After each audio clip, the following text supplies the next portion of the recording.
Previously on the Traveling Together Journal, we crossed our third international border when we entered Guatemala and found ourselves in one heck of a fiesta on Isla Flores.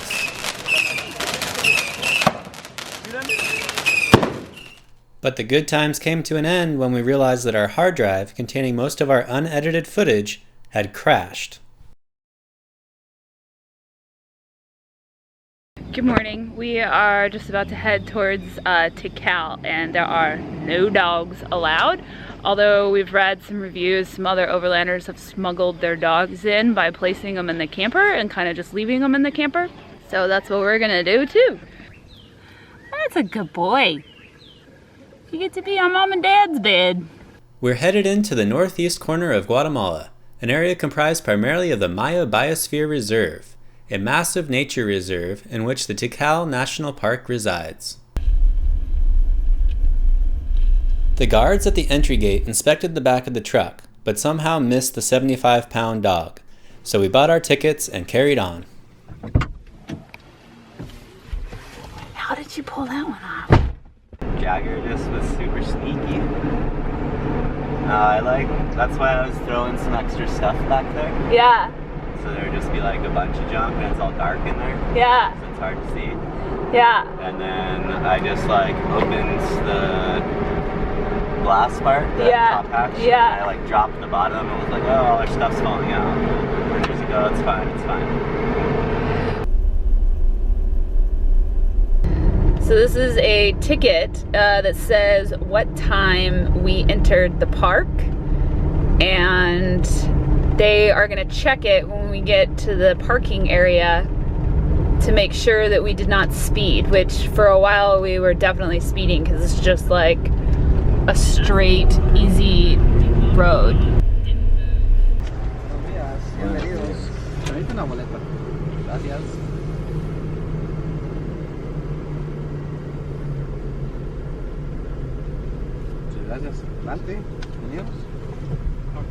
I think this is going to be a backpack and hydro pouch kind of day.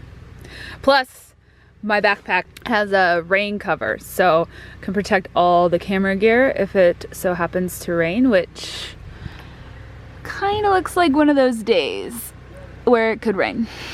Everyone said this place was huge, but this puts it in perspective for sure. Tikal was the capital of one of the most powerful kingdoms of the ancient Maya. If you want to explore it, you better come prepared for a hike. The impressive limestone structures include pyramids and palaces that tower over 200 feet high, surrounding large courtyards spread across miles of what was once city, but is now thick, heavy jungle.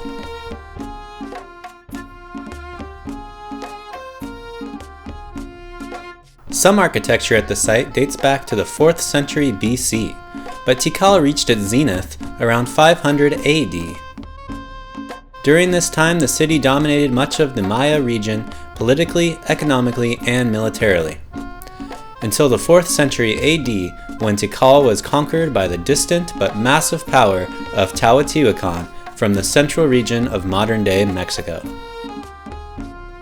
The ruins are undoubtedly impressive, and it's greatly entertaining to think about what life was once like here. But our favorite part, as is usually the case with us, was the natural beauty of the jungle and its inhabitants. Anyone following our travels has seen Amy get excited over a common goat or cow, so you can imagine her excitement when she got a close encounter with this pisote. Oh my gosh.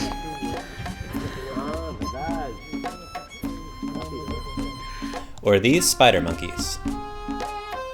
Hey monkey! Hi! Itchy elbow, huh?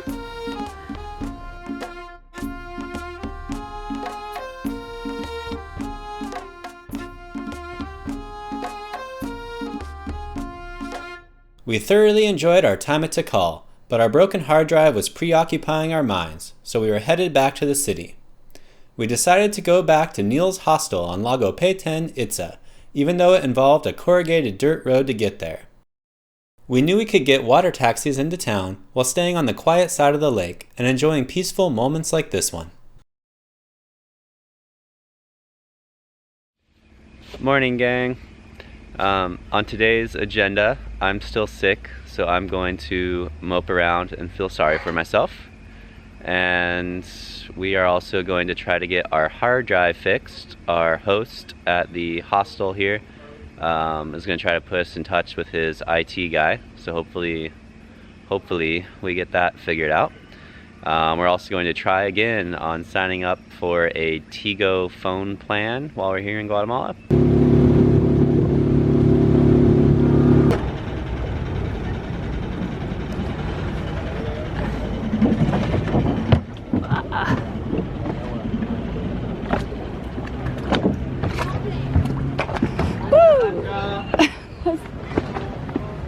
We decided to spend just a few extra quetzales and just take the lancha all the way directly to the mall.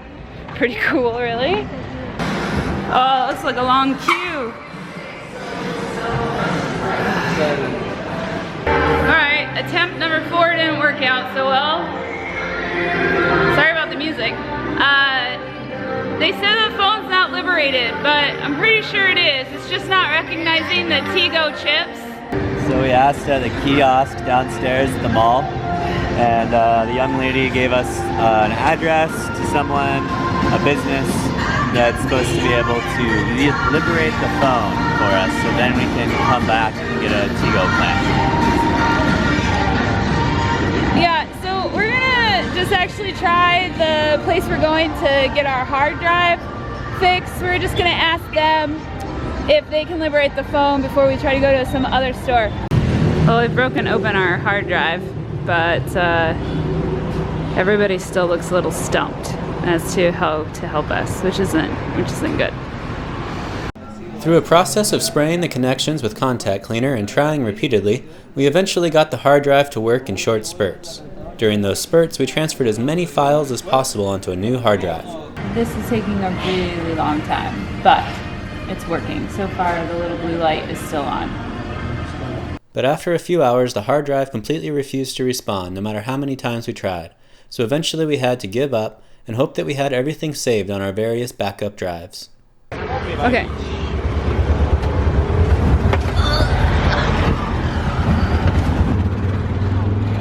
Look at that huge hole.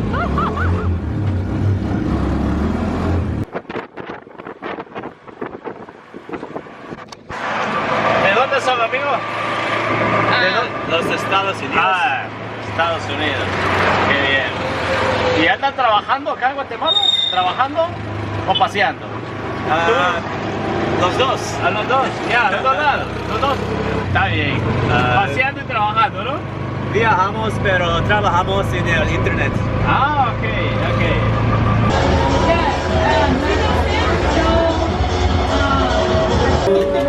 Ah, sí, ¿y él? 5 times. This will be the 5th time trying to go to Tigo and get our phone filled. Hopefully this is the one.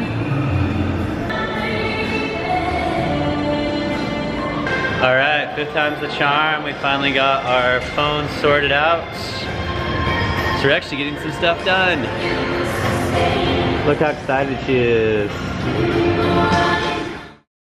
Good morning.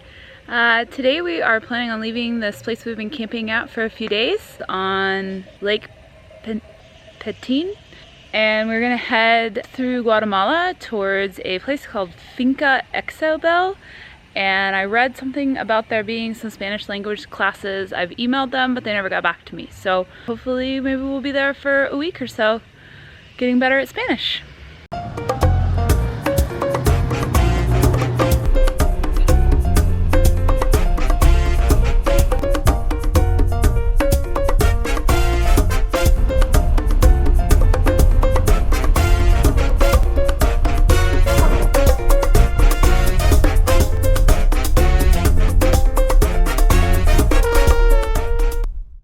Well, we just got here, asked about it, and they're like, no, we don't have any classes. So anyways, that's a huge bummer, and there's supposed to be some other things you could do around here, some fresh water, natural pools along the river, but it's been raining and it's cold, so, and now we just kind of have a bitter taste in our mouth that we just drove all this way, out of our way, from anything else we would want to do, to hopefully do some Spanish lessons. I was really looking forward to getting a go on this. Anyway, so we're off. We're gonna go towards, where are we going again now, Matt? Finca El Paraiso. It's a hot springs with a waterfall. Warm waterfalls. That sounds nice.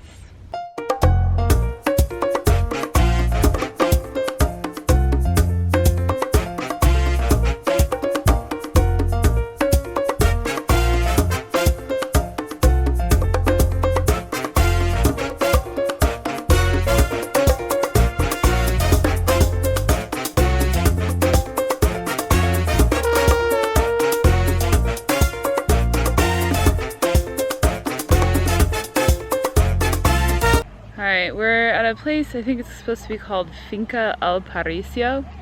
I don't know how anybody ever finds these places because the only sign there is Turo Santo El Paraiso and Baños Thermals.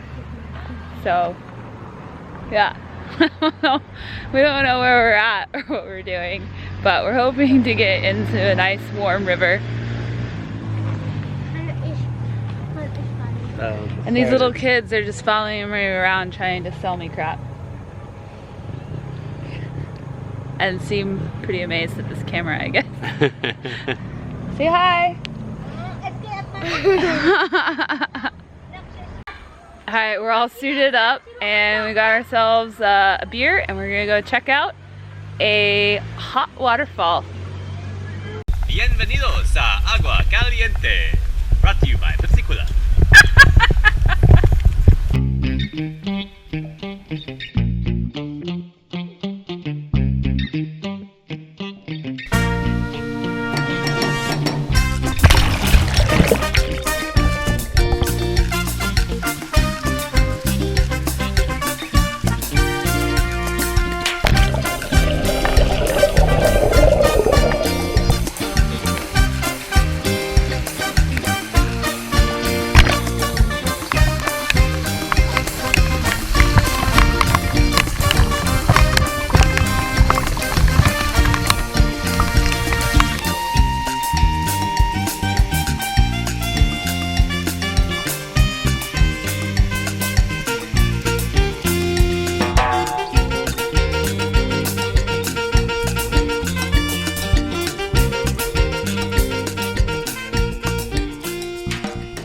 The hot waterfall was super cool. The river probably would have been kind of cold if there hadn't been like a really hot waterfall coming into it. It was really neat.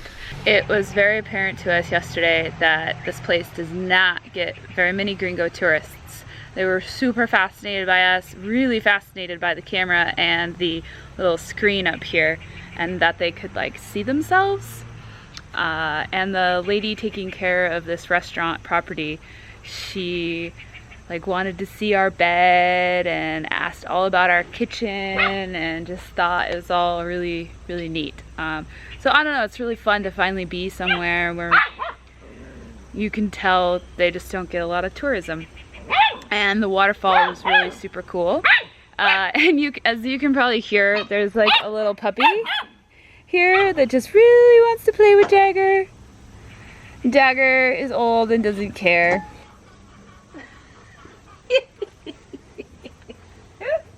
Anyways, but due to our very tight budget, because we're gonna try to catch up, that's what we always do, we are planning to have all of our food ready to go. So I'm cooking some rice and I've got a can of beans I'm gonna toss in there with some red bell peppers and eggs. Eggs are always pretty affordable.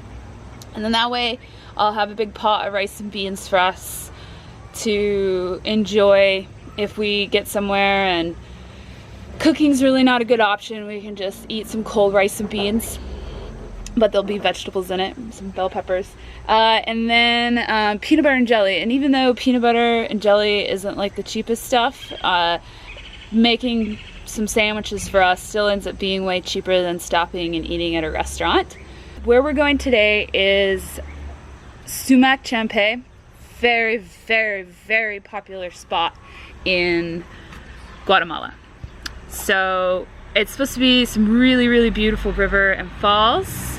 But it's just gonna be for one night. We're just gonna head up there, enjoy the falls, and then I don't know where we're going next. So that is day 203's plan. We'll see how it actually pans out. You guys should know by now. I just talk at the beginning of the day about what our plan is, and then by the end of the day, it normally ends up looking totally different. Next time on the Traveling Together Journal. We wind our way along rougher than expected highway through the high mountains of central Guatemala to reach the brilliant blue pools of Sumac Champe.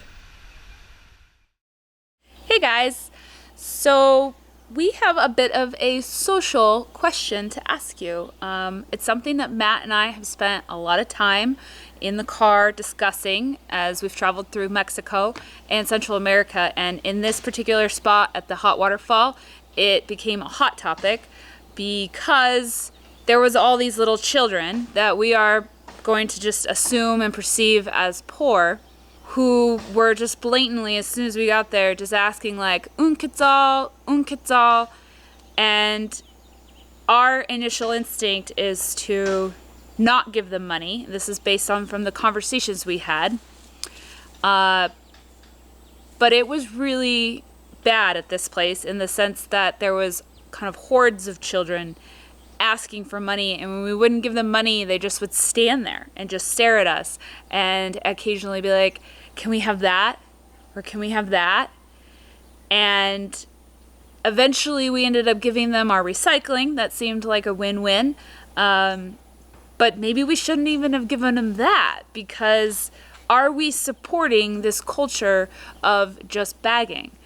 We asked them about going to school and why they weren't in school since they had plenty of time to just hang out with us, and they seemed to try to brush it off. So for us, the big question and dilemma is, should we be giving them charity, or should we not be giving them anything, because then they will just learn that they don't need to go to school and they don't need to learn a trade.